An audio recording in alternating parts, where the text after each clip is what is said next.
ওর বাপের ক্ষমতা থাকে তো অমিত স্যার আসুক, ওই বাবরি মসজিদের ত্রিসীমানায় আসলে ওইখানে পুঁতবো। আচ্ছা, বলেছেন যে আমরা ক্ষমতায় আসলে বাবরি মসজিদ হতে দিব না। আরে ক্ষমতায় তো এখনই আছে, বাপের ক্ষমতা থেকে তো আসুক না, বাবরি মসজিদ বন্ধ করুক না, কাজ তো চলছে।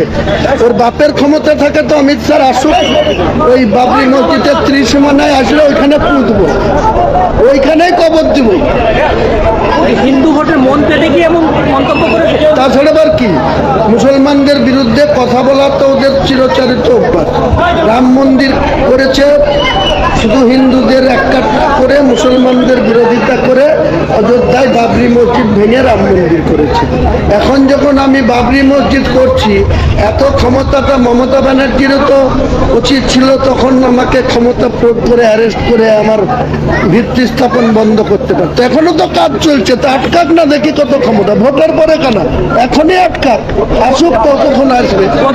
ওর বাপের ক্ষমতা থাকে তো অমিত স্যার আসুক, ওই বাবরি মসজিদের ত্রিসীমানায় আসলে ওইখানে পুঁতবো। আচ্ছা, বলেছেন যে আমরা ক্ষমতায় আসলে বাবরি মসজিদ হতে দিব না। আরে ক্ষমতায় তো এখনই আছে, বাপের ক্ষমতা থেকে তো আসুক না, বাবরি মসজিদ বন্ধ করুক না, কাজ তো চলছে।